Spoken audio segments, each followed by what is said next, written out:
काम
अप्रैल को व सीधी में पहले ही चरण में 19 अप्रैल को ही मतदान होगा।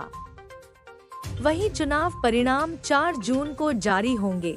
वहीं रीवा कलेक्टर श्रीमती प्रतिभा पाल द्वारा प्रेस कॉन्फ्रेंस के माध्यम से लोकसभा चुनाव को लेकर आदर्श आचार संहिता व चुनाव संपन्न करने की गतिविधि पर चर्चा की।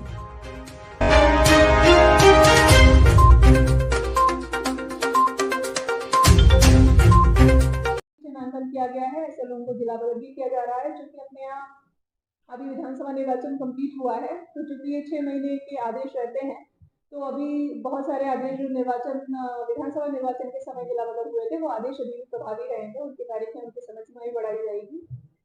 तो इस तरीके से अपनी जो वोटर लिस्ट है वो फ्लॉलेस है। वोटर लिस्ट में उन्हीं लोगों के नाम रहे जो रीवा जिले के वोटर्स हैं। कोई भी ऐसे व्यक्ति का नाम ना रहे, कोई रिपीटेड व्यक्ति का नाम ना रहे, कोई मृत व्यक्ति का नाम ना रहे। ये सभी तैयारियां हम लोगों ने वोटर लिस्ट को लेकर के की है। मतदान केंद्रों की जो सामान्य व्यवस्थाएं हैं, चाहे वो फर्नीचर को लेकर के है, रैंप हो, पानी हो या फिर बिजली की व्यवस्था हो। कुछ मतदान केंद्र अपने यहाँ जरूर ऐसे हैं जिसमें हम लोग जिस समय चुनाव होता है उसी समय बिजली की व्यवस्था करते हैं। बाकी 90% से ज्यादा मतदान केंद्र अपने ऐसे हैं जिनमें बिजली की व्यवस्था नियमित रूप से रहती है। तो वोटर लिस्ट तैयार है, ईवीएम की तैयारियां पूरी हो गई हैं, मतदान केंद्र तैयार है, एमसीसी और लॉ एंड ऑर्डर की तैयारियां भी लगभग पूरी हैं। तो इस तरीके से निर्वाचन जो संसदीय सीट रीवा के लिए जो निर्वाचन की तैयारियां हैं, वो जैसे निर्वाचन आयोग के निर्देश हैं उनके तारतम्य में हम लोगों ने अपनी तैयारियां कंप्लीट कर ली हैं। एसपी साहब लॉ एंड ऑर्डर कुछ और पॉइंट ऐड करना चाहेंगे?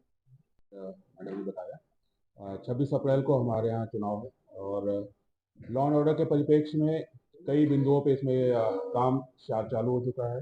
पहली चीज़ है कि जो हम प्रिवेंटिव कार्रवाई करते हैं, ऐसे लोग जो आदतन अपराधी हैं उनके खिलाफ बॉन्ड ओवर करना, जिला बदल करना, उसके साथ साथ जो शांति व्यवस्था भंग कर सकते हैं उनके खिलाफ हम बॉन्ड ओवर की कार्रवाई इसमें स्टार्ट कर दिए हैं। इसके अलावा अन्य जो व्यवस्थाएं लगाई जा रही हैं उसमें है कि जो नाके हैं हमारे अंतर्राज्यीय है, क्योंकि हमारा सीमा क्षेत्र यूपी से लगा हुआ है, तो वहाँ पे अंतर्राज्यीय नाकों पे हमारे चेक पोस्ट लगेंगी। इसके साथ साथ अंतर जिले चेक पोस्ट भी हम समय समय पर इसको एक्टिवेट करते जाएंगे।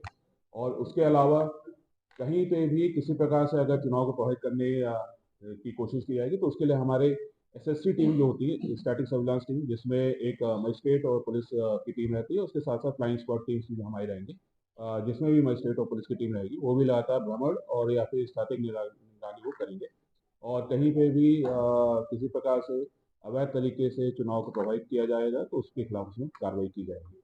इसके साथ जितने भी हमारे ऐसे मतदाता हैं जो संभावित प्रभावित हो सकते हैं, तो उस केस में भी ऐसे लोगों को जो उनको प्रभावित करें उनके खिलाफ उसमें कार्रवाई की जाएगी। बाकी जितने हम मतदान केंद्र पे हैं, जो आवश्यक बल लगाया जाएगा, साथ साथ कई मतदान केंद्रों को कैमरा, सीसीटीवी और वेबकास्टिंग से भी कवर किया जाएगा।